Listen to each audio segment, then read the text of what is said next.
Baik, untuk review terlebih dahulu ya. Eh,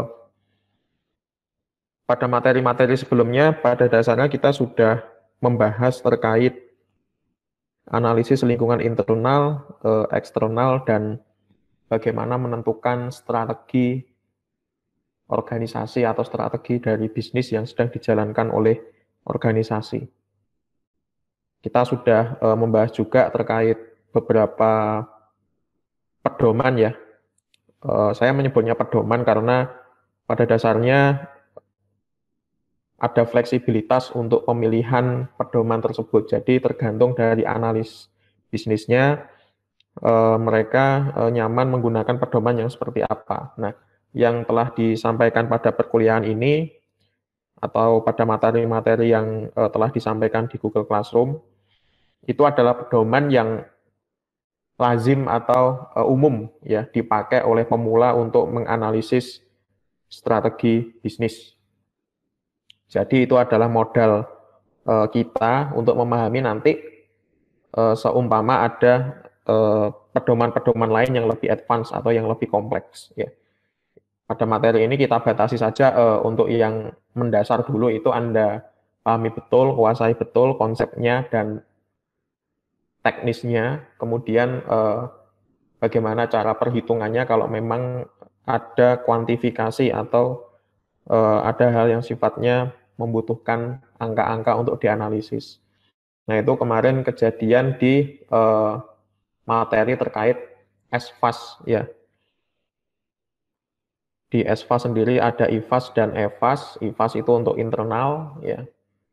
Eh, Strength dan weakness-nya itu kita hitung, kita prioritasasi, kita kasih bobot.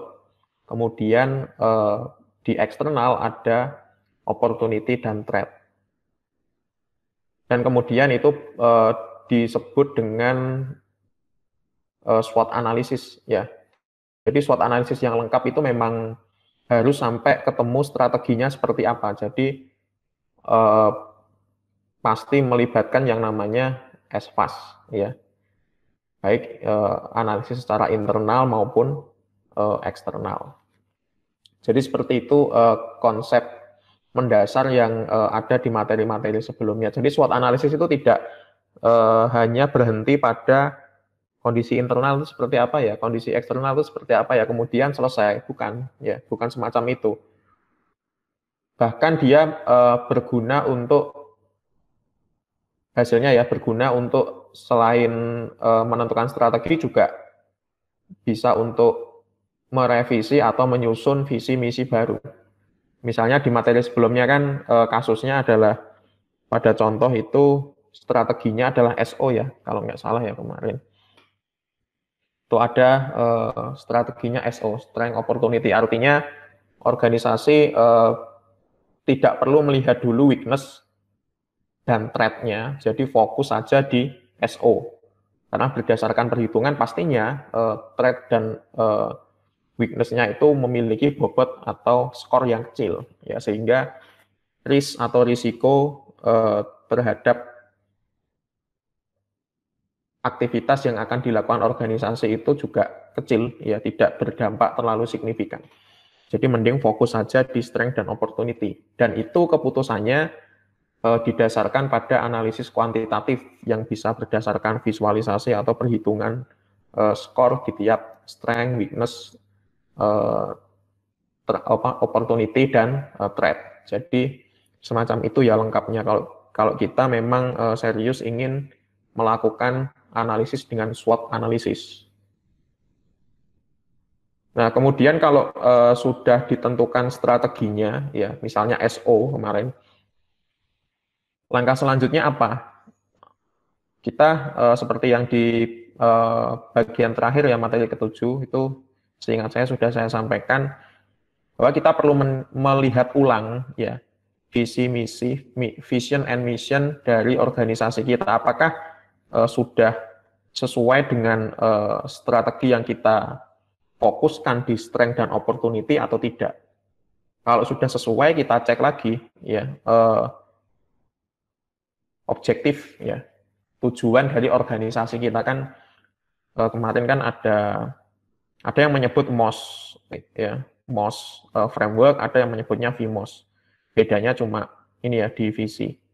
MOS ini dianggap ya visinya sudah fix, kemudian yang perlu diperhatikan adalah misi, objektif, strategi, dan taktiknya atau inisiatif-inisiatif yang akan dieksekusi. Kalau VMOS ini mempertimbangkan apakah visinya juga perlu direvisi atau tidak. Jadi sama saja ya intinya. Ini hanya untuk mempermudah kita mengingat-ingat, makanya saya menyebutnya pedoman. Apakah ada pedoman-pedoman yang lain untuk mereview atau melihat ulang terkait visi misi? Ada banyak ya. Tapi yang mendasar kita pahami ini dulu untuk belajar. Nah, kembali lagi ke sini ya. Ketika visi misi kita atau tim kita sudah pastikan ini masih relevan dengan strength dan opportunity strategi atau offensive atau agresif strategi ya kemarin ya istilah lainnya, maka langkah selanjutnya adalah kita cek ulang ya objektif dari tiap misi. Jadi kan kalau di visualisasi itu visi ya, vision, mission, dan objektif atau tujuan ya atau sasaran. Visi kan seperti pada umumnya itu kan biasanya satu kalimat yang abstrak ya, yang kemarin pada contoh materi keempat ya kalau nggak salah itu kan ada dokumen perencanaan strategis, itu ada visi ya. Kemudian visi itu diturunkan. Istilah diturunkan itu maksudnya adalah didetilkan ya, biar lebih operasional, biar lebih bisa dieksekusi atau dijalankan oleh manajemen menengah sampai ke bawah. Ya kan semakin tinggi levelnya itu kan semakin abstrak ya istilahnya. Kalau semakin ke bawah kan semakin teknis atau semakin operasional atau semakin operable. Operable itu bisa dieksekusi ke dalam bentuk kegiatan. Ya. Nah, biasanya kan visi itu kan satu statement utuh ya. Dari situ kan bisa multitafsir ya, maka perlu diterjemahkan ke dalam misi. Biar nggak terlalu banyak juga ya kan. Kadang kalau kita menuruti keinginan itu kan banyak sekali. Makanya perlu diturunkan atau diterjemahkan atau didetilkan ke dalam sebuah bukan sebuah ya, ke dalam misi. Nah, misi itu bisa sebuah, bisa 2 buah, bisa 3 buah, tergantung dari organisasinya ingin membagi atau memplot ke berapa misi. Ya minimal ada satu misi yang fungsinya adalah sebagai penjelas dari visi itu tadi. Nah, pada tiap misi itu nantinya harus diturunkan lagi menjadi objektif atau tujuan atau sasaran ya. Sebagai jangkar, sebagai titik tembak ya istilahnya, supaya nanti bisa diawasi atau dikontrol bahwa objektif ini sudah terpenuhi, berarti misi yang ini sudah terrealisasikan, kemudian berarti visinya sudah tercapai. Nah itu fungsi dari visi, misi, dan objektif. Nah kalau memang objektifnya ini kok tidak sesuai dengan hasil, ya biasanya ini untuk organisasi yang sudah berjalan ya, tidak sesuai dengan hasil analisis bahwa strateginya SO, maka perlu diupdate ya objektifnya. Dan itu biasanya ada di awal tahun ya, di awal tahun periode 3 sampai 5 tahunan biasanya. Kalau memang visi misinya itu dianggap sudah relevan, maka objektif yang perlu dicek ulang apakah sudah sesuai dengan strateginya atau belum. Ya ini sambil itu ya, sambil diingat-ingat betul bahwa atau dipahami betul bahwa untuk menentukan strategi SO ini bukan perkara langsung tunjuk gitu tidak ya. Kemarin ada perhitungan-perhitungan, ada pertimbangan-pertimbangan terkait strength, weakness, opportunity, dan threat. Dan perlu kehati-hatian juga karena di situ kan ada pembobotan, kemudian ada perhitungan nantinya apakah ini masuk ke SO strategi atau strategi yang bersifat defensif atau yang sifatnya WT misalnya, ya itu kan tergantung perhitungan tadi. Nah, berarti kan pondasinya kan ada di pembobotan. Ya. Kita nggak bisa memutuskan atau menentukan angka-angka itu secara sepihak, ya. Jadi tidak bisa, itu tim biasanya yang mengkaji. Jadi ada tim kajian perencanaan strategis biasanya. Oke. Nah, setelah visi, misi, objektif kita kalibrasi ulang, ya istilahnya kita sesuaikan ulang dengan SO strategi. Seperti contoh kemarin ya, hasilnya kan pada akhirnya adalah SO strategi. Apa langkah selanjutnya? Langkah selanjutnya adalah kita perlu menyusun ukuran, ya, kuantifikasi dari objektif yang akan kita capai. Ya, misalnya tujuannya adalah meningkatkan loyalitas pelanggan. Itu kan kalau tidak dikuantifikasi kan abstrak banget, ya, kan nggak bisa di gejalanya apa, kemudian tanda-tanda loyalitas pelanggan itu naik seperti apa. Belum lagi kalau yang ada di tataran keuangan misalnya, profit meningkat, titik misalnya. Itu tujuan kita misalnya. Nah kan meningkat berapa ya? Kalau meningkat 5% misalnya kan sudah terjadi di tahun-tahun sebelumnya juga, berarti kan tidak ada progresnya sama sekali berarti. Berarti kan defensif ya strateginya. Nah ini kan inginnya kan SO ya, antara strength opportunity kita optimalisasikan sehingga nanti semua kuantifikasinya itu harapannya naik semua. Kuantifikasi apa? Kuantifikasi dari objektif. Makanya kita perlu metrik ya, atau ukuran. Ada yang menyebutnya metrik, ada yang menyebutnya measure. Jadi kuantitatif ya. Karena memang di sini pendekatannya pendekatan kuantitatif. Karena khawatirnya nanti kalau kualitatif itu terlalu ambigu. Ya. Apakah bisa analisis kualitatif? Bisa, tetapi saya sarankan Anda kuasai dulu yang kuantitatif, karena kan kalau kualitatif itu kan butuh semacam insting ya, insting dari analisnya, ya. Dan biasanya insting itu kan dibangun dari pengalaman-pengalaman yang sudah menahun ya, pengalaman yang sudah menahun, dan itu biasanya pondasinya juga kuantitatif ya. Jadi untuk mengenal sensitivitas bahwa ini bagus atau tidak itu berdasarkan intuisi dari analisnya. Kalau kualitatif ya, intuisi. Nah, intuisi itu kan kalau nggak berdasarkan pengalaman yang bertahun-tahun ya menahun, itu kan kadang ya intuisinya juga kadang dalam tanda kutip ngawur.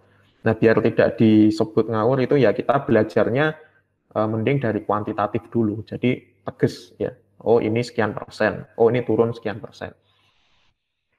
Nah, di pendekatan kuantitatif itu namanya metrik ya, atau measurement atau kuantifikasi. Nanti bentuknya bisa persentase, bisa angka-angka, tergantung yang paling gampang atau simple untuk dihitung itu yang satuannya seperti apa.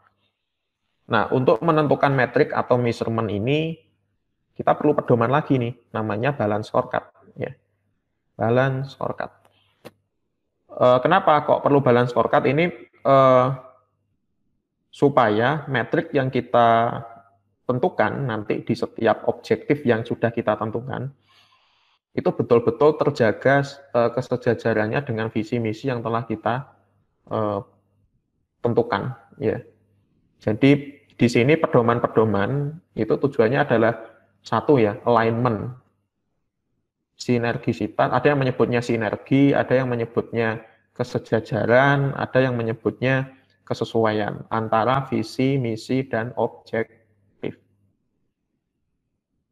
Jadi mungkin Anda yang ikut organisasi ya, UKM atau mungkin himpunan, mungkin Anda paham bahwa di dalam setiap organisasi itu ada visi misi. Kemudian visi misi itu nanti yang akan menjadi cikal bakal penentuan kegiatan selama 1-5 tahun ke depan. Ya kan ya. Nah, itu kan kalau kegiatannya itu kan buat apa dilakukan kalau nggak mendukung misi atau visi dari organisasi tersebut, ya kan ya. Nah, makanya untuk memetakan ini harus ada kepastian atau pengawasan bahwa ini sejajar dengan visi atau misi. Kegiatannya itu sejajar dengan visi atau misi. Dan itu dianggap sukses kalau ukurannya berapa. Nah, itu kan kuantitatif, ya. Berarti butuh metrik atau measurement di situ. Misalnya ada kegiatan lombanya sukses nggak? Nah itu kan kuantitatif, ya kan nggak bisa hanya dijudge. Ya ini sukses, ya ini tidak, kan nggak bisa semacam itu. Reasonnya apa? Alasannya apa? Buktinya apa? Nah itu kan kalau diaudit kan nanti endingnya kan, nah ini mana buktinya kegiatan ini menghabiskan anggaran sekian juta misalnya lomba ini. Nah ini kontribusinya bagi organisasi apa? Nah kalau analisisnya bagus kan bisa menjelaskan ya bahwa pencapaian kegiatan lomba ini misalnya ya untuk himpunan misalnya ya, itu nanti bisa mendukung objektif yang A misalnya. Objektif yang A ini nanti akan mendukung misi yang A. Nah, misi yang A ini akan mendukung visi himpunan. Visi himpunan akan mendukung visi eh, himpunan yang lebih atas lagi misalnya, ya di tingkat universitas misalnya.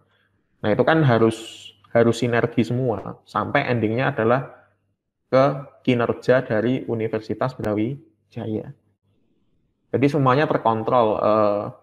Ya itu tadi istilahnya alignment tadi ya, itu kalau kompleksitas organisasinya kita simulasikan itu adalah UB sampai ke himpunan mahasiswa, sampai yang paling bawah.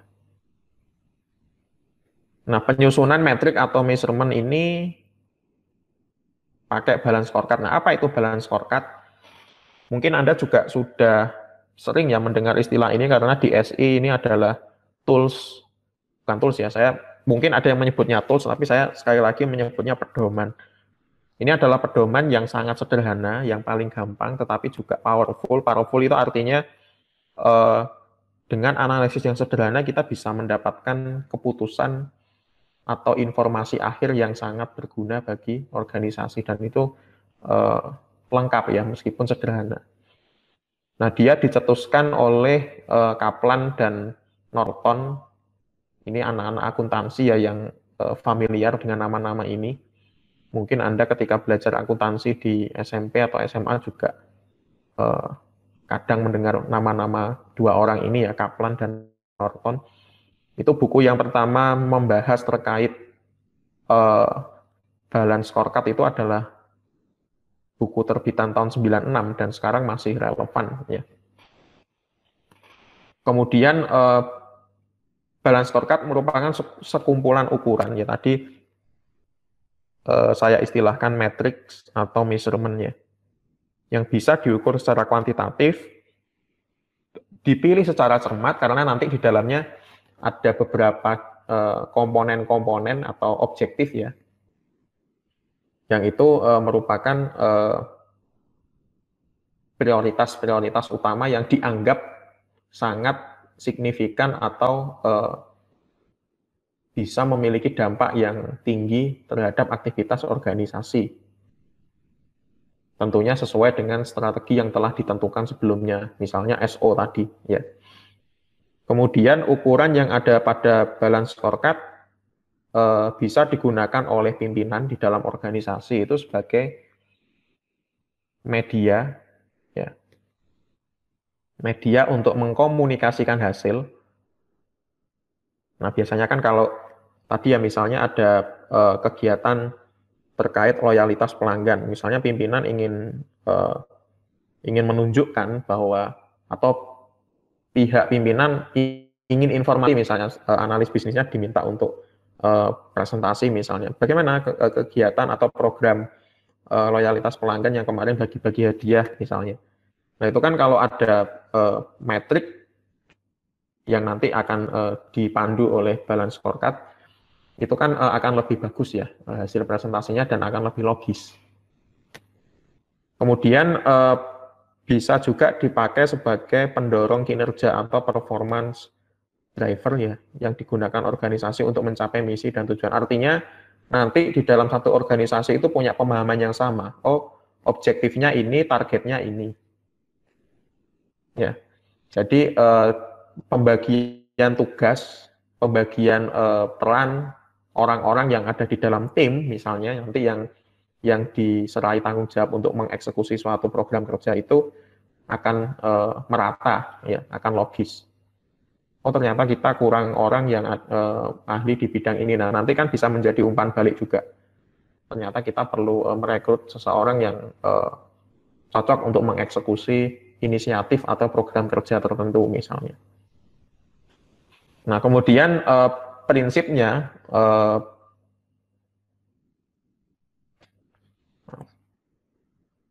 balance scorecard itu bisa menjadi panduan untuk menentukan dan mensinergikan objektif ya, jadi tujuan, kemudian atau sasaran ya, kemudian measure ya, nanti satuannya apa, apakah persentase, apakah profitnya naik sekian, rasionya naik sekian, atau kuantifikasi yang lain. Target ini adalah sasaran yang diharapkan. Jadi perbedaan di sini ya, tolong diingat-ingat. Perbedaan antara objektif dan target ini adalah, objektif ini kan tujuan yang menjadi harapan atau tujuan yang ideal ya, yang ingin dicapai. Misalnya 100% ya, misalnya. Itu kan objektif yang ideal, tujuan yang ideal. Nah, targetnya berapa? Nah, target ini bisa persis 100% atau 80% atau mungkin angka kuantifikasi yang lain yang dinilai realistis untuk dicapai pada jangka waktu tertentu. Kemarin kan ada istilah fiscal year ya, bahwa objektif-objektif itu akan dievaluasi atau dinilai atau ditargetkan tercapai pada tahun keberapa, apakah 1 tahunan atau 2 tahunan atau 3 tahunan. Nah, target ini juga tergantung ya, maksudnya apakah 1 tahun itu mencapai berapa persen, tidak harus 100% ya, tergantung penilaian dari tim pengkaji ketika mereka menyusun scorecard-nya. Nah, kemudian ada inisiatifnya. Inisiatif itu istilah lainnya adalah program kerja ya. Ini kalau di dalam bisnis secara umum ini namanya program kerja. Perlu diingat ya, ketika saya bilang bisnis itu adalah aktivitas-aktivitas yang terjadi di dalam sebuah organisasi untuk mengelola aset, itu bisnis. Kemarin ada kurang lebih 5-6 aset kunci ya. Ada aset finansial, ada aset manusia, ada aset informasi. Yang ciri-cirinya adalah setiap aset itu pasti ada unit yang mengelola, atau kita sebut sebagai unit bisnis. Bisa nanti dinamakan divisi, bisa dinamakan departemen, bisa dinamakan unit ya. Yang penting adalah mereka adalah suborganisasi ya, yang mengelola aset tertentu. Nah, itu nanti yang menjadi cikal bakal departemen TI karena dia mengelola aset informasi ya.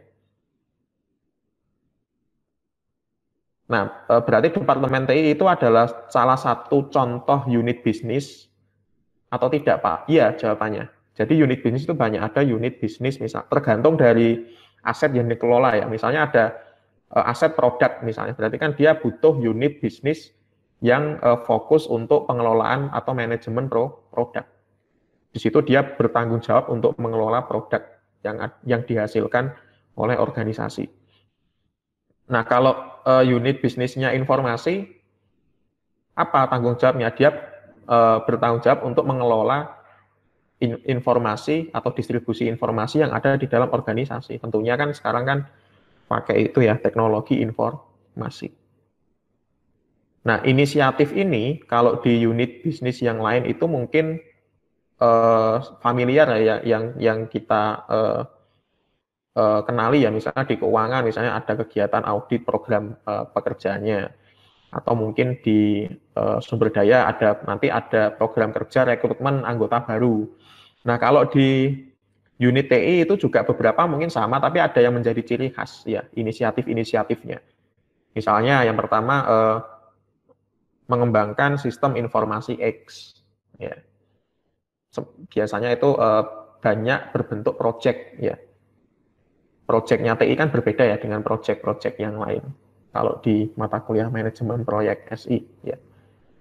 Nah, itu kan butuh pengelolaan yang khusus karena di situ ada teknologi informasi yang harus atau yang menjadi unsur utama terkait kegiatan yang dilakukan oleh departemen TI tersebut.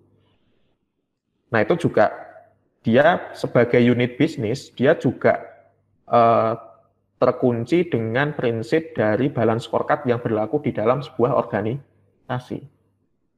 Jadi dia nanti juga harus mempertimbangkan ya objektifnya apa, measurement-nya kayak gimana, targetnya apa, inisiatifnya apa.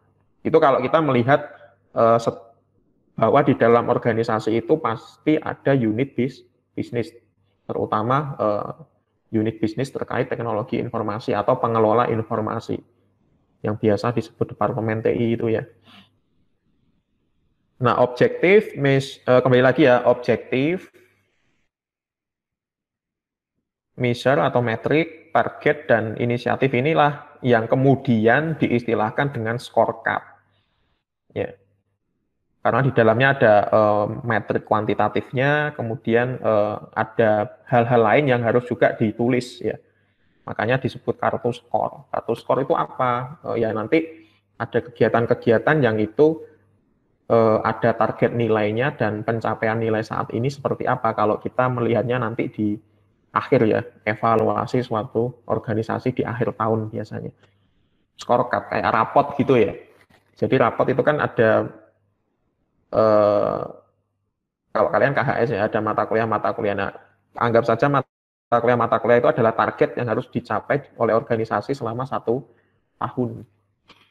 Makanya namanya scorecard. Dan itu harus balance. Balance di sini artinya adalah ada sinergi tadi, ya. Ada alignment antara objektif-objektif yang nanti ditentukan dengan visi dan misi organisasi. Jadi makanya asal-usulnya semacam itu, dia harus balance, seimbang, ya. Dan dia bisa menunjukkan informasi yang sifatnya kuantitatif.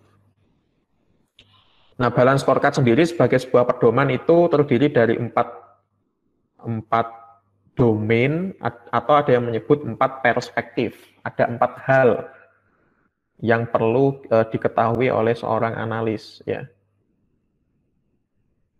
Nah, ini nanti yang akan mempengaruhi objektif dari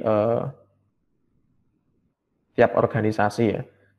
Ada bagian terkait finansial, ada bagian terkait customer, ada bagian terkait internal proses. Internal proses ini adalah aktivitas yang biasanya berlaku di dalam organisasi. Biasanya ada ciri-cirinya, ada SOP-nya. Ya. Kemudian ada learning and growth, atau ada yang menyebutnya organizational capacity. Ini adalah aset-aset intangible yang dimiliki oleh organisasi, bagaimana cara mengoptimalkan atau memanfaatkan aset-aset intangible tersebut. Nah, biasanya dia ada di dimensi atau di perspektif learning and growth. Contohnya adalah meningkatkan kompetensi pegawai. Nah, itu ada di learning and growth. Ya. Kalau finansial pasti terkait profit ya, terkait profit, mengeluarkan modal sekecil-kecilnya dengan keuntungan sebesar-besarnya misalnya. Kemudian customer itu hal-hal yang berkaitan dengan customer. Bagaimana sih organisasi ini melakukan customer? Biasanya terkait loyalitas, terkait kepuasan pelanggan biasanya ya. Kemudian internal proses itu tergantung di dalam organisasi itu ada unit bisnis apa saja, biasanya tergantung core bisnis atau aktivitas inti dari organisasi itu apa, kemudian dilihat apakah dia sudah sesuai dengan aturan yang berlaku di suatu negara atau terkait standarisasi tertentu, atau apakah SOP yang dibangun itu sudah efektif atau tidak, sudah ringkas atau tidak. Makanya biasanya ada business process improvement dan lain-lain itu terkait internal proses, proses yang terjadi di dalam organisasi itu sendiri. Jadi mengurusi conformity dan compliant ya terhadap suatu aturan. Nah, aturan itu kan bisa aturan dari luar organisasi, biasanya dirilis oleh pemerintah atau standarisasi tertentu ya. Kemudian ada juga aturan yang diberlakukan oleh organisasi itu sendiri untuk dirinya sendiri. Nah, itu nanti kan dicek ya. Misalnya cara produksi atau cara memberikan layanan itu kan diatur di dalam organisasi sendiri. Nah, itu semua endingnya kalau kita sudut pandangnya audit ya akan dicek semuanya itu ya. Tapi ini kan sudut pandang kita kan masih di perencanaan ya, masih di awal. Nah, itu sudah kita perhitungkan nanti. Secara finansial, aktivitas apa yang perlu dilakukan, targetnya berapa persen, program kerjanya seperti apa.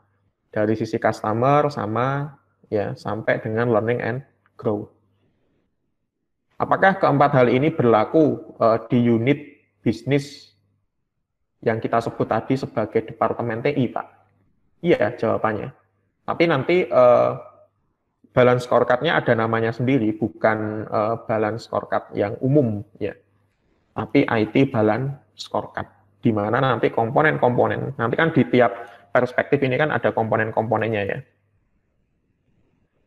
Finansial, komponen-komponen. Nah itu ya memang unsurnya ya unsur TI banget, ya SI atau TI banget. Jadi secara finansial, peran dari TI itu nanti ngapain, targetnya berapa persen. Kemudian dari sisi customer, apa yang perlu dilakukan oleh unit TI. Ya tentunya nanti harus sesuai dengan balance scorecard yang berlaku secara umum di sebuah organisasi. Nah, itu namanya alignment tadi ya, alignment atau sinergisitas. Itu Anda kalau mempelajari konsep semacam ini, apapun posisinya itu maksudnya mau plan, do, act maupun check, ya check itu biasanya kan evaluasi atau audit ya, itu pasti prinsipnya ya sama, alignment, keselarasan antara visi misi sampai ke hasil pekerjaan yang sudah Anda lakukan. Apapun organisasinya, ya mau profit, non profit, mau misalnya kalau di lingkungan kita universitas atau Anda nanti punya atau bekerja di suatu perusahaan, itu pasti endingnya adalah ya alignment tadi. Keselarasan apa yang Anda lakukan sebagai pegawai ya, program apa yang Anda handle dengan visi misi dari organisasi. Makanya penentuan perencanaan strategis ini hal yang fundamen atau pondasi supaya aktivitas-aktivitas yang dilakukan nanti tidak terlalu tidak melenceng dari visi atau misi organisasi. Kan pasti yang namanya inisiatif atau program kerja itu kan pasti butuh anggaran, ya kan ya. Endingnya kan di situ. Butuh anggaran atau butuh investment.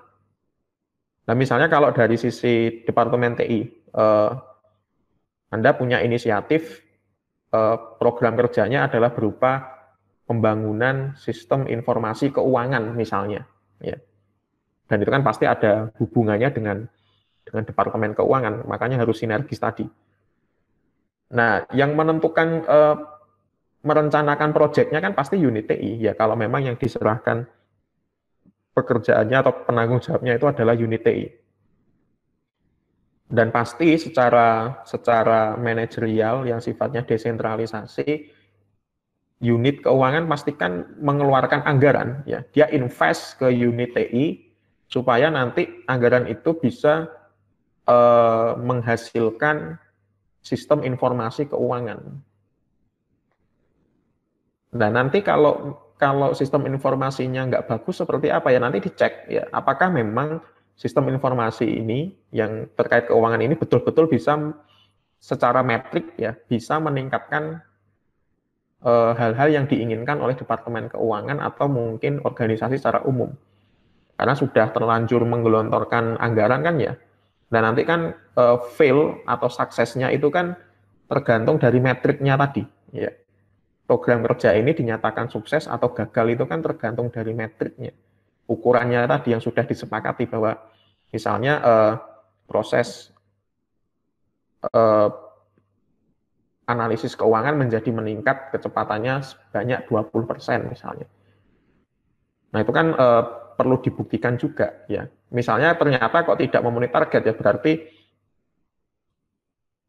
akan didivestasi ya aplikasi itu. Kemarin kan di McFarland Grid kan gitu ya, di awal-awal juga mana sih sistem informasi yang perlu diinvestasi dan mana yang perlu didivestasi. Jadi ada invest dan ada divest.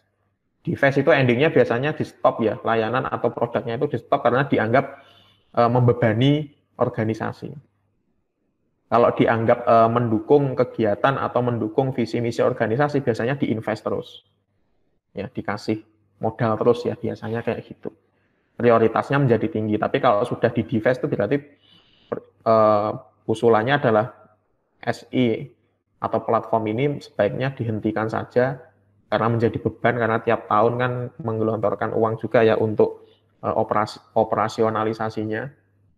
Kan itu harus dihitung ya, mulai dari internet, listrik, infrastruktur yang lain ya, mungkin untuk menjalankan platform tersebut. Ternyata itu kok tidak terlalu berkontribusi terhadap kinerja organisasi ya, visi misinya. Nah, maka itu akan ketahuan ya, dan harus dihentikan. Ketahuannya ya berdasarkan guideline dari Badan Analisis di dalam pedoman atau guideline Badan Scorecard. Jadi memang detail ya. Jadi jangan disangka bahwa sebuah organisasi itu berjalan berdasarkan proses-proses yang diwariskan oleh pegawai atau orang-orang yang sebelumnya. Ya, jadi ada metriknya, ada ukurannya, dan itu ditentukan di awal-awal. Ada nanti yang akan mengantar kita ke KPI ya, Key Performance Indicator. Jadi ada indikator-indikator apa yang harus dipenuhi dari balance scorecard ini, nanti bisa kita turunkan ke situ, dan critical success faktornya. Ya, jadi metrik itu nanti juga ada penentuan key performance indikatornya. Apa sih indikatornya supaya bisa diputuskan bahwa proyek pengembangan SI ini bagus. Ya, kan ada indikator-indikatornya. Nah, indikator-indikator nanti yang akan dikuantifikasi. Oke, kemudian saya lanjut ya.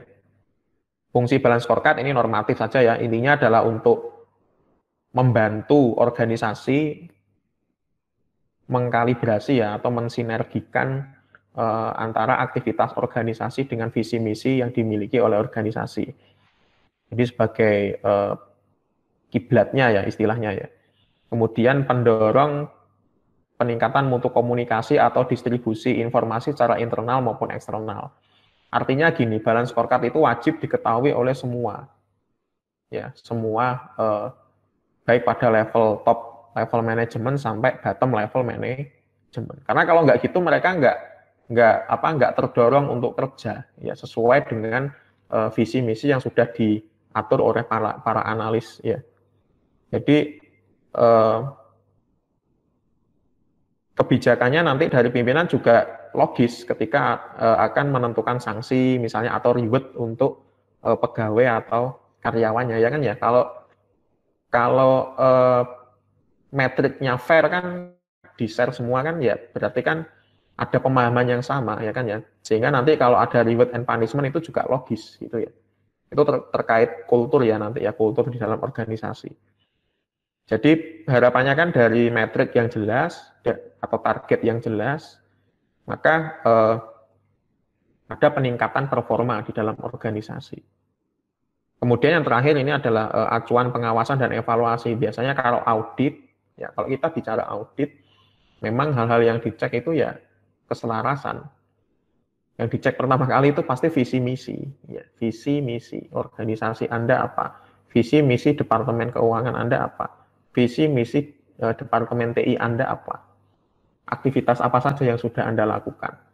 Dari sisi customer seperti apa kegiatan yang telah Anda lakukan, dari sisi keuangan seperti apa, artinya dicek semua tergantung standarisasi yang digunakan untuk mengaudit ya tentunya. Manajemen resikonya seperti apa terkait finansial misalnya. Ya, semacam itu ya, intinya dia menjadi semacam pedoman atau acuan untuk melakukan audit. Tapi kan tujuan dari organisasi itu bukan audit loh ya. Tolong jangan kebalik ya paradigmanya. Tujuannya itu adalah ya visi misi tadi. Audit itu hanya tools untuk ngecek apakah organisasi saya ini sudah sinergi atau tidak aktivitas-aktivitasnya dengan tujuan yang ditentukan. Ya. Nah, tujuan misalnya tujuan Anda kuliah apa? Tujuan Anda kuliah ya paham, ya. Paham terkait materi yang disampaikan. UTS, UAS itu hanya tool untuk ngecek. Jadi tujuannya bukan untuk mendapatkan UTS, UAS yang bagus, ya. Secara manajemen kan gitu ya. Tujuannya bukan untuk mendapatkan nilai UAN yang bagus, ya. Kalau dari sisi pihak sekolah ya. Jadi alat-alat pengawasan atau evaluasi itu hanya untuk ngecek saja. Nanti kan mendapat umpan balik, ya, feedback. Oh, organisasi Anda masih lemah di SOP terkait internal proses, terkait manajemen proyek misalnya. Atau dari sisi learning and growth, kapasitas dari pekerja Anda masih kurang. Padahal strategi Anda tadi SO misalnya. Itu kan butuh pekerja dengan kompetensi yang bagus. Ya, finansial Anda peningkatannya juga tidak terlalu signifikan. Padahal ini ditargetkan 80%, tapi kok cuma 30%. Padahal tadi di awal sudah menggelontorkan invest modal sebanyak ini kok cuma peningkatan. Nah, itu kan menjadi umpan balik ya bagi organisasi. Sehingga nanti pada fiscal year selanjutnya itu ada improvisasi terus. Ya. Makanya ada living organization itu ya organisasi yang hidup itu ya intinya dia kalau berpedoman pada panduan balance scorecard ini juga sudah hidup sebetulnya kalau mau betul-betul mengimplementasikan apa yang sudah dihasilkan oleh para analis ketika mereka menyusun balance scorecard-nya. Loh Pak, berarti ada dong yang sudah dianalisis balance scorecard-nya tetapi tidak diimplementasikan, ya banyak. Ya. Kalau implementasi itu kan masalah kultur organisasinya. Ya. Kalau kultur itu biasanya sudah areanya itu sudah area pimpinan. Ya. Tergantung pimpinan di organisasi itu membawa kebijakan yang sudah dirilis itu betul-betul dimonitor atau tidak oleh dia. Nah itu kan tanggung jawabnya ada di top level kalau yang masalah implementasi secara kultur itu ya.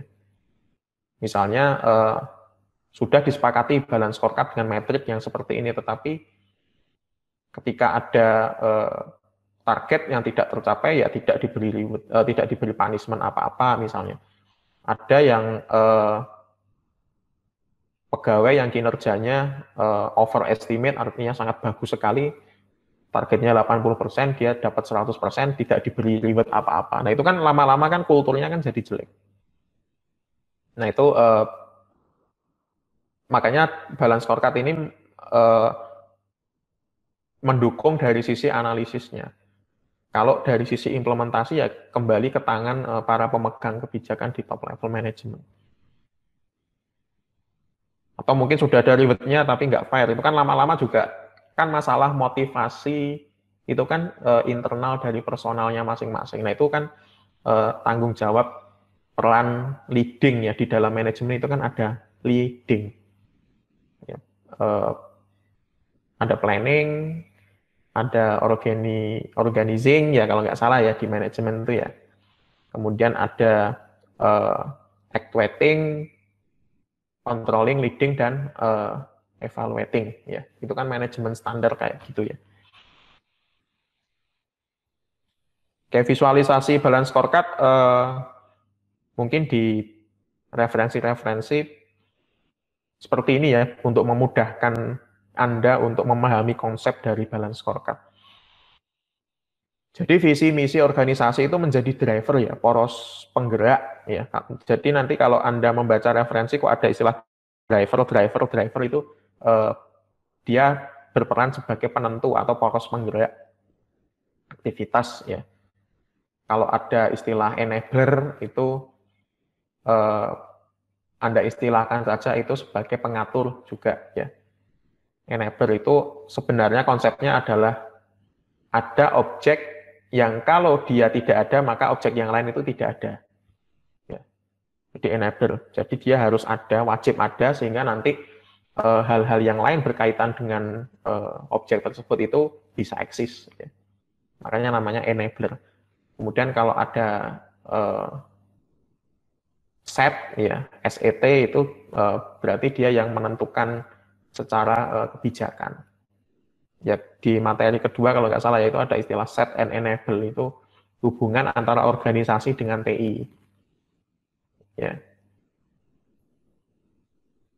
Oke, nah di sini kita kembali ke sini lagi ya bahwa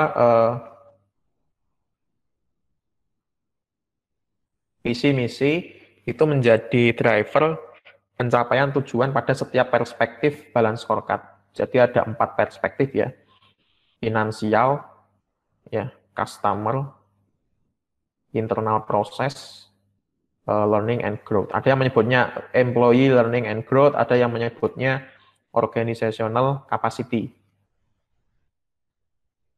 Saya sarankan Anda mengurutkannya gini ya, ini mau diingat-ingat, nomor 1 itu finansial ya, karena dia menjadi pondasi utama ya.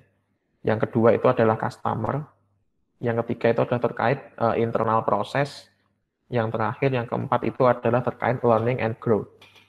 Nah, kemudian kita lihat di sini pasti ada yang namanya objektif, ya, measure atau metrik, target, ya.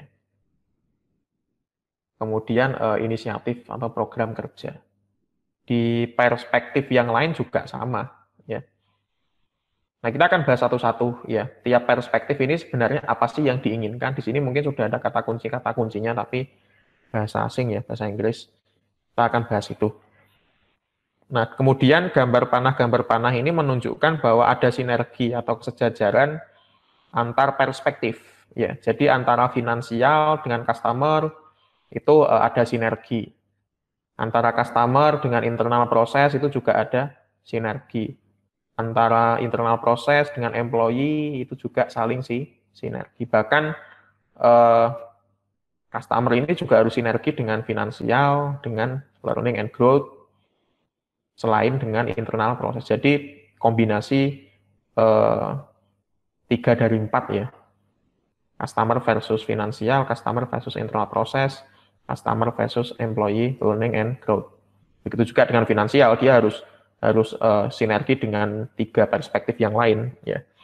Visi misi ini sebagai itu ya, sebagai penggerak ya. Karena tadi ya istilah diturunkan tadi loh ya.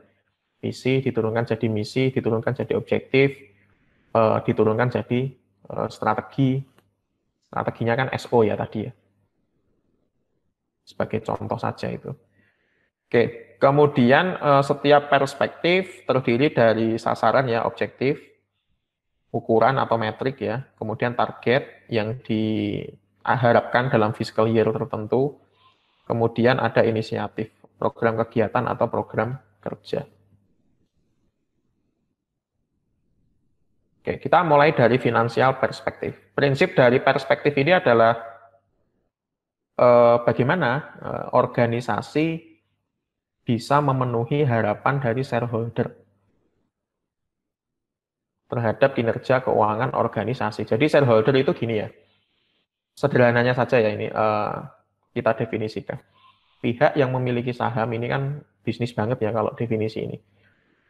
Atau mungkin pihak yang mendapatkan keuntungan dari organisasi itu adalah shareholder. Serta memiliki hak suara atau dia bisa memberikan arahan ya bagaimana organisasi akan dijalankan. Jadi yang namanya stakeholder itu kan ada banyak jenis ya. Stakeholder itu ada banyak jenis. Ada stockholder ya. Kemudian ada shareholder. Nah, shareholder ini terkait profit ya intinya, bahwa dia adalah pihak-pihak yang merasakan langsung profit dari organisasi yang digeneralisasi atau yang dihasilkan oleh organisasi. Kalau di istilah bisnis biasanya itu pakai istilah pemegang saham ya. Kemudian pihak manajemen organisasi dan shareholder ini harus bekerja sama sehingga nanti organisasi ini bisa memberikan manfaat atau nilai bagi shareholder. Manfaatnya seperti apa? Ya pokoknya kan dia inginnya profit ya, dan dia tidak mau yang namanya rugi karena dia sudah invest modal, dia sudah invest anggaran. Kalau di eh, organisasi pemerintah misalnya pemerintah pusat itu kan pasti sudah invest anggaran ke kementerian-kementerian ya kan ya. Nah itu kan kalau memang itu tidak atau non profit ya. Nah itu kan pasti kan timbal baliknya kan akan dicek. Ini profit dari sisi intangible-nya seperti apa? Ya. Kan pasti ada kuantifikasinya. Makanya butuh metrik tadi. Contoh komponen yang perlu diperhitungkan di dalam financial perspektif itu adalah bagaimana caranya mengurangi anggaran. Intinya adalah modalnya sekecil mungkin, ya, mengurangi pembiayaan atau pembelian tertentu misalnya. Ini hanya contoh ya untuk komponennya ya, karena komponen di tiap perspektif itu bisa beda-beda. Ya nanti akan saya contohkan satu persatu juga variasi dari komponen. Kalau komponen di IT Balance Scorecard seperti apa? Ya berbeda lagi. Ini kita bahas dulu yang mendasar ya, yang umum. Misalnya mengurangi anggaran, ya, mengurangi pembiayaan. Karena tadi hukumnya kan biaya sekecil mungkin, keuntungan sebesar mungkin. Itu kalau sudah masuk ke area shareholder itu semacam itu, ya kan ya. Harapannya pasti invest sedikit mungkin, tetapi profit semaksimal mungkin. Kemudian bagaimana mengoptimalkan aset yang dimiliki saat ini. Aset yang ada itu seperti apa? Caranya biar kita tidak menambah-nambah lagi. Tapi tetap dengan prinsip bahwa keuntungannya itu juga jangan rugi gitu ya. Keuntungannya itu tetap ada, jangan sampai rugi. Kemudian bagaimana cara meningkatkan pendapatan? Ya, bagaimana cara meningkatkan pendapatan? Ini hanya beberapa contoh ya, 3 saja.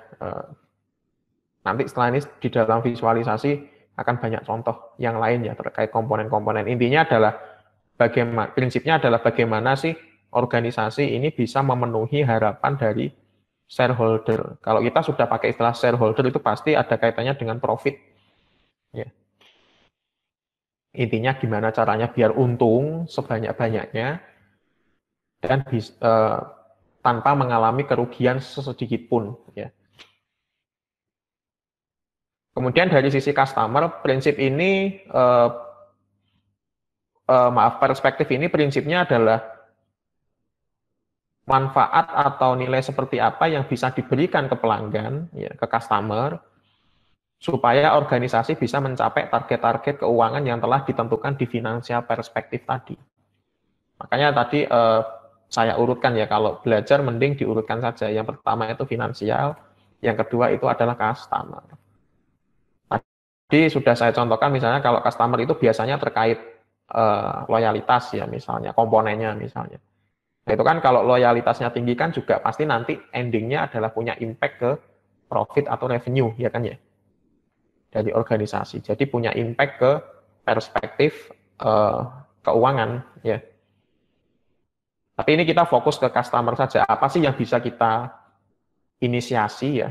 Apa sih yang bisa kita kerjakan dari sisi customer? Customer itu bukan selalu kalau yang di organisasi profit itu yang membeli barang, bukan ya. Customer itu juga kalau yang non profit misalnya Anda menggunakan Philcom apps ya, maka Anda itu bisa disebut customer karena Anda end user ya kan ya. Atau Anda pengguna Shadow itu juga customer. Cuman kan itu intangible banget ya, maka itu harus dikuantifikasi nanti. Nah, kita sudah banyak kenal lah cara-cara untuk mengkuantifikasi hal yang intangible. Loyalitas pelanggan misalnya pakai kuesioner gitu ya. Itu kan bisa dikuantifikasi. Nah, di sini contoh-contohnya adalah bagaimana caranya supaya customer itu merasa mudah ya melakukan bisnis atau beraktivitas terkait kebutuhannya dengan organisasi kita. Kemudian bagaimana sih caranya menghasilkan produk atau layanan yang betul-betul berguna bagi organisasi. Kemudian misalnya lagi seperti apa sih membentuk atau mungkin mempertahankan loyalitas pelanggan. Nah, itu kan banyak inisiatif pastinya nanti ya. Banyak cara yang bisa kita lakukan di situ. Sekali lagi endingnya adalah dikuantifikasi ya. Untuk targetnya pasti dikuantifikasi. Kemudian untuk internal proses ada banyak komponen ya. Contohnya karena ini terkait internal organisasi pasti banyak hal sesuai dengan unit bisnis yang bisa dilakukan oleh organisasi. Biasanya itu terkait dengan standarisasi suatu proses ya kalau di internal proses itu ya. Jadi misalnya ini saya langsung aja ya, ini operation, customer management, innovation dan good citizen ini hanya pengelompokan saja ya. Yang lebih detailnya itu semacam ini. Misalnya terkait pengerjaan aktivitas sehari-hari ya, operation. Misalnya SOP terkait pelayanan terhadap pelanggan misalnya. Apakah itu sudah bagus atau tidak? Apakah ada peningkatan atau tidak? Ya. Kemudian bagaimana sih kondisi komunikasi internal dan eksternal? Layanan informasi yang diberikan itu sudah bagus atau tidak? Kalau ada misalnya klaim atau ada gangguan atau mungkin ada evaluasi atau umpan balik dari pengguna, itu apakah sudah terlaksanakan dengan proses yang sesuai atau tidak.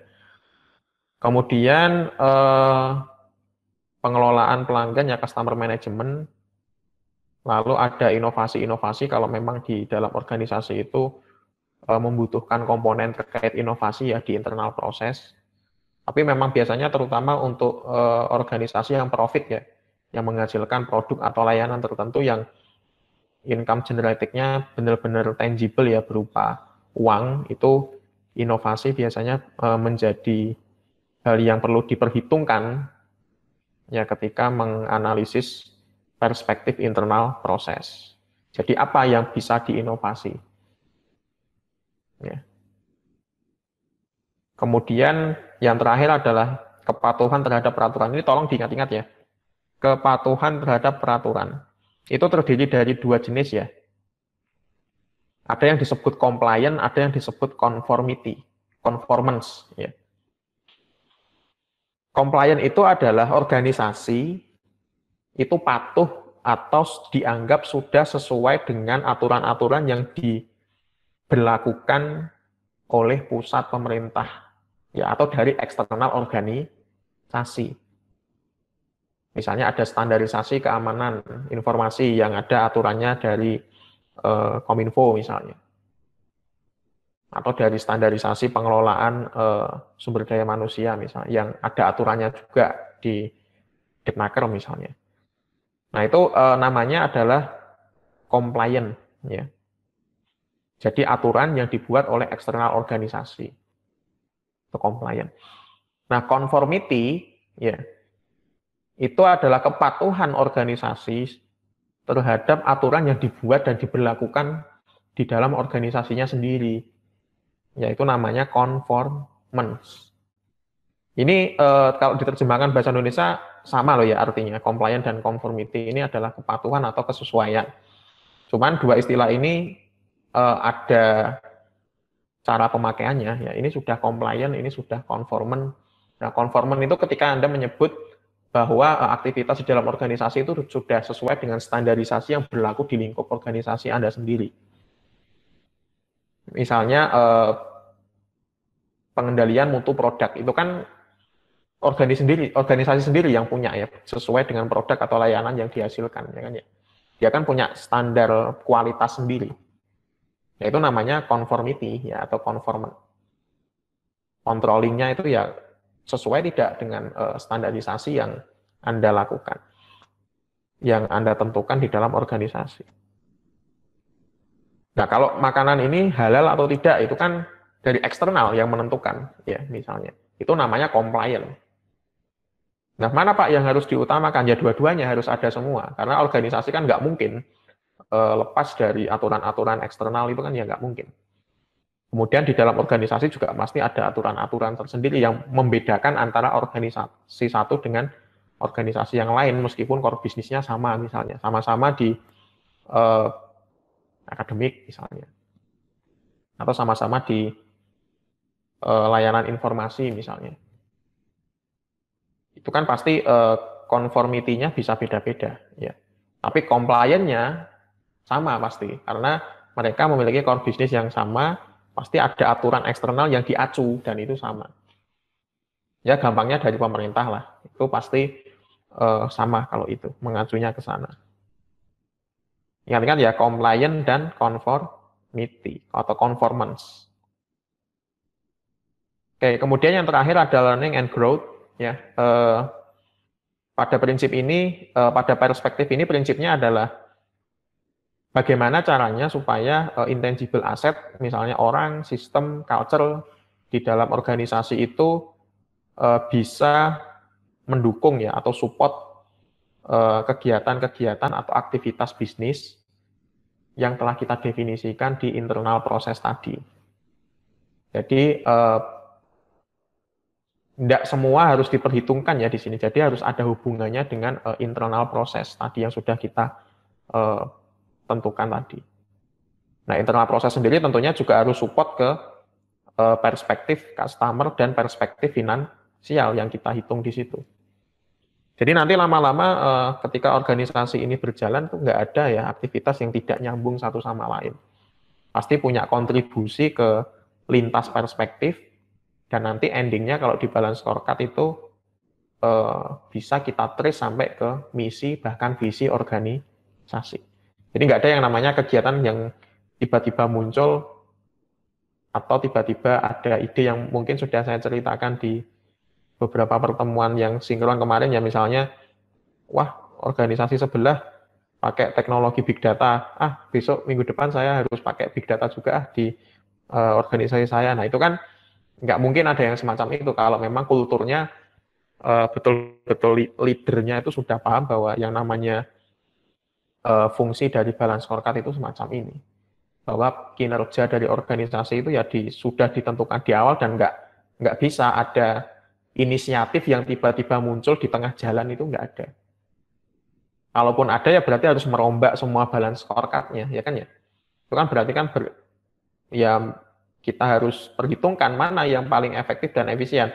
Mempertahankan inisiatif-inisiatif yang sudah ditentukan di awal ketika melakukan perencanaan strategis, atau tiba-tiba harus merombak. Nah itu kan ada pertimbangan untung dan ruginya. Ya pastinya secara normal ya tidak akan memilih yang merombak itu tadi. Makanya ketika melakukan perencanaan strategis itu kita harus punya pandangan-pandangan yang sifatnya strategis juga ya. Informasi-informasi yang penting ya bagi keberlangsungan organisasi kita. Contohnya gini deh, sejak Januari kan sudah ada informasi atau isu strategis ya bahwa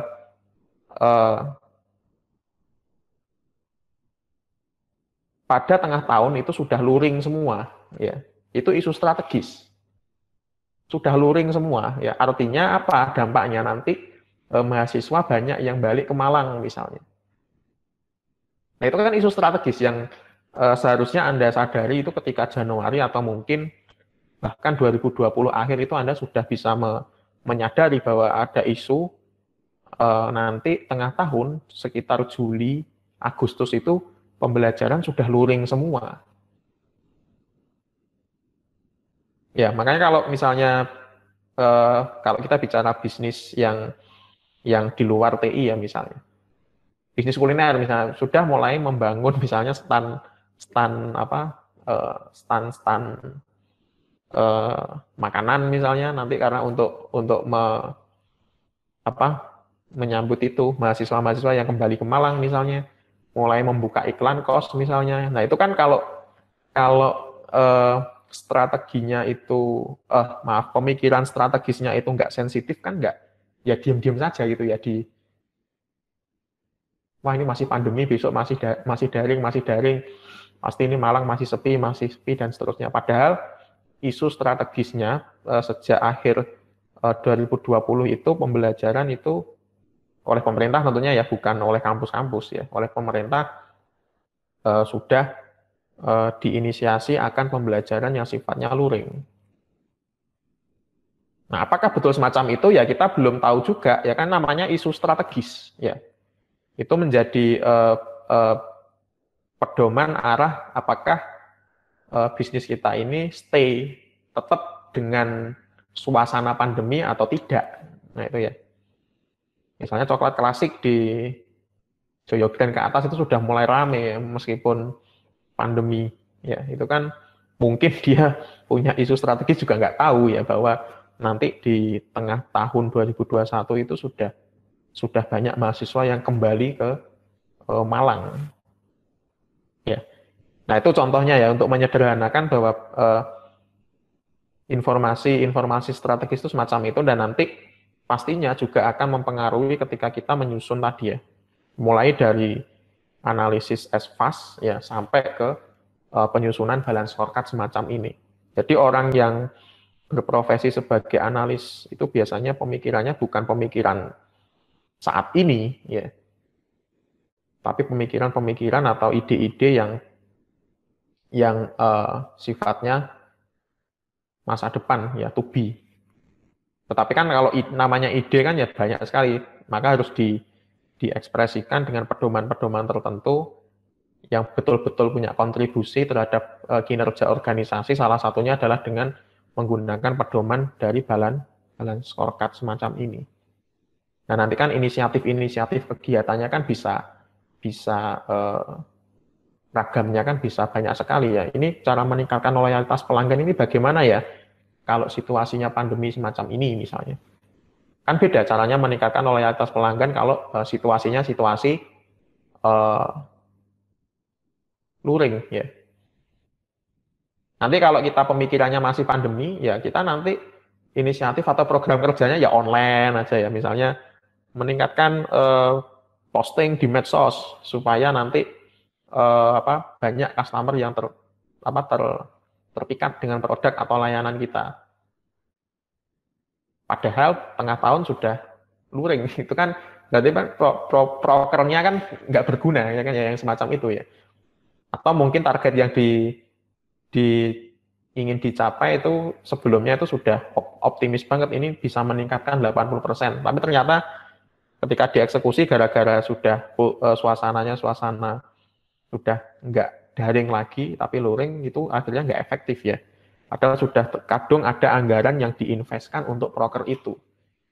Nah, itu kan ya semacam itu memang penyusunan perencanaan strategis. Sama dengan di Departemen TI juga sama ya. Kalau itu yang saya contohkan tadi untuk menyederhanakan saja ya. Kalau di Departemen TI kan ya pastinya terkait teknologi ya. Apakah betul ini nanti kalau suasananya sudah luring ya, apa masih ya nanti Bapak Ibu dosen mengajarnya secara sinkron seperti ini? Jangan-jangan meskipun nanti luring dan banyak mahasiswa yang sudah datang ke Malang, nanti masih banyak Bapak Ibu dosen yang full memanfaatkan e-link, dan itu kan nggak menyalahi aturan ya. Pembelajaran primernya lewat e-link, berarti nanti e-linknya ini harus ditingkatkan lagi. Nah, itu kalau pemikirannya di Departemen TI. Dan itu memang harus dipikirkan bersama ya. Dan kayaknya memang kayak gitu ya, kalau memang nanti kita luring kan kayaknya selama ini kan pembelajaran secara sinkron kan sudah agak menjadi kebiasaan ya. Kayaknya nanti juga ada butuh transisi lagi ya, antara dari daring ke luring. Itu kan yang semula sudah enjoy mengajar sinkron semacam ini, mungkin mahasiswanya juga ada yang lebih suka kalau sinkron ya daripada yang luring. Nah itu pemikiran strategis itu semacam itu, dipikirkan yang sampai sedetail itu, tetapi juga harus ada kontribusinya dengan core bisnis ya, atau dengan visi misi dari organisasi. Nah, ini beberapa contoh saja ya untuk komponen pada setiap perspektif. Ingat ya, komponen-komponen ini, sebentar. Ini namanya perspektif, ya tadi ya. Ada finansial, customer, internal proses, atau mungkin learning and growth. Keempat-empatnya harus ada. Ya. Kemudian kalau yang komponen ini tergantung dari tiap core bisnis atau visi misi dari organisasinya, ya, dan strateginya. Nah, komponen-komponen ini bisa berbeda-beda. Misalnya sama-sama di aspek learning and growth. Ya. Organisasi A bisa berbeda ya pendefinisian komponennya tadi. Dia lebih ke misalnya penambahan infrastruktur. Tapi kan organisasi lain mungkin wah kayaknya anggaran kami tidak cukup untuk menambah infrastruktur. Oke, inisiatifnya yang lain lah komponennya, yaitu meningkatkan kompetensinya saja dulu karyawan kami supaya bisa lebih terampil misalnya. Nah itu kan tetap ada di learning and growth ya. Kemudian dari sisi internal proses apalagi komponennya bisa berbeda-beda antara satu organisasi dengan organisasi yang lain ya. Ini hanya contoh saja sekali lagi. Kemudian dari customer seperti tadi ya yang sudah saya jelaskan, ini juga bisa berbeda-beda antar organisasi, yang mana yang paling prioritas ya. Kemudian dari sisi finansial juga bisa berbeda-beda. Sekali lagi tergantung visi, misi, dan strategi yang sudah didapatkan dari analisis SFAS. Ya. Nah, di dalam balance scorecard ya, perspektif-perspektif di dalam balance scorecard itu kan tadi terdapat komponen. Nah, komponen itu harus saling berhubungan ya. Nah, biasanya disebut dengan strategi map ya. Jadi hubungan antar komponen ya, yang ini ya, yang lingkaran-lingkaran ini ya, itu hubungannya adalah hubungan yang sifatnya adalah kausalitas ya. Ada sebab, ada akibat. Dan tentunya akibat paling terakhir itu adalah kalau dari perspektif ini kan finansial ya. Harus ada akibatnya ke perspektif finansial. Jadi ini di dalam perspektif itu ada komponen-komponen, mereka bisa saling terhubung di dalam tiap perspektifnya atau lintas komponen. Jadi nyambung ya. Mulai dari learning growth, internal process, customer sampai finansial itu kalau di trace itu ada sambungannya semua. Mungkin saya contohkan langsung saja ke contoh yang lengkap ya. Ini nanti intinya adalah hubungan antar komponen itu bisa di dalam perspektif, bisa lintas perspektif. Oke, ini kerangka strategi map-nya ketika kita menyusun balance scorecard ya. Untuk strategi map-nya, visinya Anda tulis, misinya Anda tulis, komponen-komponennya nanti Anda tuliskan misalnya seperti ini ya. Core value ini biasanya nilai-nilai yang dianut oleh organisasi kan biasanya ada ya. Kalau UB itu misalnya ilmiah misalnya. Apa gitu ya, saya tidak hafal ya. Pasti ada. Nah, ini nanti bisa saling berhubungan ya, dan ini wajib ya antar perspektif ini harus saling berhubungan. Nah, hubungannya ini bisa lewat jalur mana saja, yang penting intinya saling berhubungan, ada kausalitas. Nah, ini kan yang menentukan ini kan kalau nggak yang paham terkait hubungan antar komponen kan ya nggak bisa jalan ya analisisnya. Nah, ini contohnya ya. Ya, modifikasi visualisasinya bisa macam-macam ya. Intinya prinsipnya seperti yang saya sampaikan tadi bahwa ada 4 perspektif, kemudian di dalam perspektif itu ada komponen-komponen. Ya, komponen-komponen itu tadi yang nanti perlu didetilkan ke dalam objektif metrik ya. Kemudian objektif metrik, lalu apa tadi lupa saya sebentar.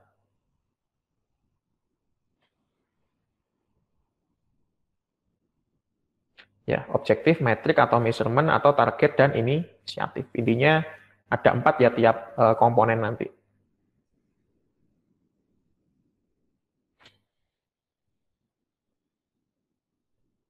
Oke, kemudian ada contoh lain semacam ini kasusnya pembayaran pajak ya mungkin ya.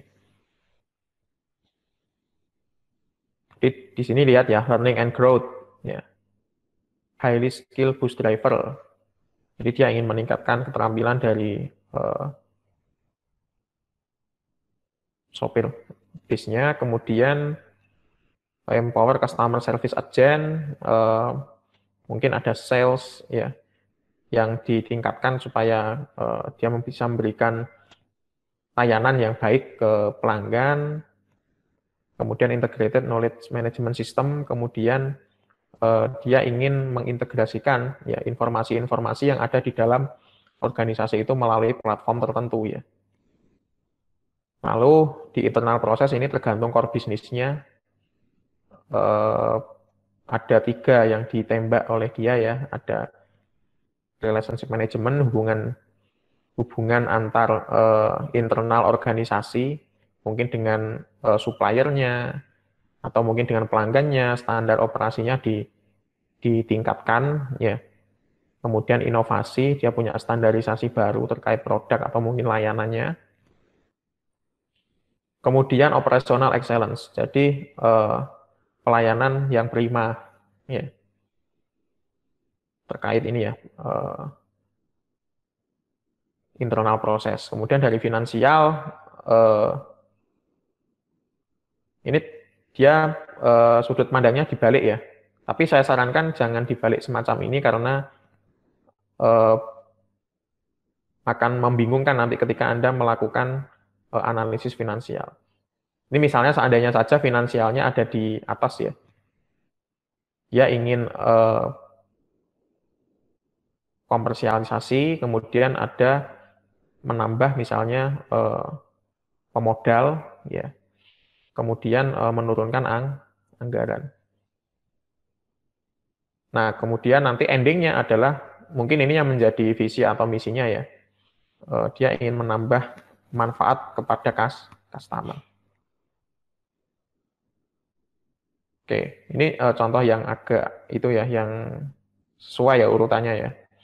Jadi di sini yang lengkap ada visi, misi, strategi priority, kemudian ada strategi result. Ini tidak wajib ada ya. Mungkin ini hanya untuk mengelompokkan saja ya bahwa strateginya itu seperti apa. Kalau SO mungkin didetilkan lagi strategi detailnya kayak gimana. Kayak di contoh dokumen perencanaan strategis kemarin kan FDA kemarin kan punya OIMT ya. Itu dia mengelompokkan strateginya menjadi 3 ya. Itu untuk mempermudah atau mendetailkan saja. Nah, di sini ada 4 perspektif sama, ada finansial, ada customer, ada internal proses, kemudian ada learning and growth ya, atau organizational capacity. Nah, di sini contohnya measure itu seperti apa sih metrik? Nah, ini bisa macam-macam ya. Ada net profit, ada operating cost. Nanti yang dinilai itu ini ya. Net profitnya berapa, operating cost-nya berapa, revenue-nya berapa. Nah, berapanya itu ada targetnya. Oh, naik 5% per tahun. Oh, turun 3% per tahun. Oh, naik 12% per tahun. Jadi target itu tolong diingat ada kuantifikasinya, persentase ya biasanya paling mudah ya. Tapi sebenarnya bebas ya, yang penting ada bisa diukur naik turunnya ya. Kemudian ada target tahunnya atau fiscal year-nya. Atau misalnya 4 bulanan dalam 4 bulan atau per tahun. Biasanya kalau memang evaluasinya itu inginnya dilakukan per tahun ya biasanya fiscal year-nya ya per tahunnya. Di sini ditulis per year atau mungkin di dokumennya itu memang dikhususkan untuk target tahun 2021 misalnya. Inisiatifnya ini proker ya yang mengilhami nanti menjadi program kerja, mengimplementasikan financial accounting system yang baru ya, sistem informasi keuangan. Kemudian menyederhanakan operasionalisasi penagihan. Ini program kerja. Ya, nanti ini kan yang jadi misalnya, oke, ada surat tugas, ketuanya siapa, anggotanya siapa saja. Nah, itu kan anggarannya berapa, LPJ-nya kayak gimana. Nah, ini nanti yang dicek program kerjanya itu dari sini ya. Kemudian nanti dicek juga apakah betul profit itu naik 5%. Apa betul operating cost-nya itu bisa turun sebanyak 3% misalnya. Begitu seterusnya ya untuk perspektif yang lain. Oke, waktunya masih 3 menit. Mungkin ini saya logikakan saja ya, bahwa mungkin juga sudah tadi saya sampaikan bahwa di dalam organisasi itu ada bisnis unit atau unit bisnis ya. Di sini disebut SBU ya, Strategic Business Unit. Intinya adalah dia yang khusus mengelola aset-aset kunci. Unit khusus yang mengelola aset-aset kunci. Di sini hanya untuk menjelaskan bahwa memang harus ada sinergi antara balance scorecard versi organisasi ya, yang utuh ya di sini ya. Tapi konsepnya sama saja ya. Kemudian nanti diturunkan menjadi balance scorecard, atau dia nanti menjadi acuan untuk menyusun balance scorecard di tiap unit bisnis. Dan ini berlaku juga untuk unit bisnis teknologi informasi atau unit TI ya. Sama. Jadi pendetailan alignment itu semacam ini ya, kesejajaran. Jadi kita harus tahu dulu ya balance scorecard versi organisasi itu seperti apa. Kemudian nanti balance scorecard versi Departemen TI itu seperti apa, supaya inisiatif yang Anda kerjakan, inisiatif yang Anda tentukan, atau program kerja yang Anda usulkan, paket pekerjaan yang diusulkan, itu betul-betul mendukung ya objektif-objektif yang didefinisikan oleh organisasi di setiap perspektif. Ya. Kalau finansial ya harus ada kaitannya dengan finansial dari organisasi. Ini sudut pandangnya tiap unit bisnis ya. Kalau ini kan full satu organisasi. Kemudian kalau dari sisi customer, nanti kira-kira apa ya yang bisa didukung di unit TI misalnya. Dari internal proses, kira-kira apa ya yang bisa didukung oleh yang bisa didukung oleh unit TI. Learning and growth juga sama. Prinsipnya sama semua ya, tapi kan lingkup pekerjaannya kan berbeda. Kalau unit TI kan ya pasti terkait implementasi atau pengorganisasian teknologi informasi. Oke, untuk balance scorecard konsepnya semacam itu yang bisa saya sampaikan.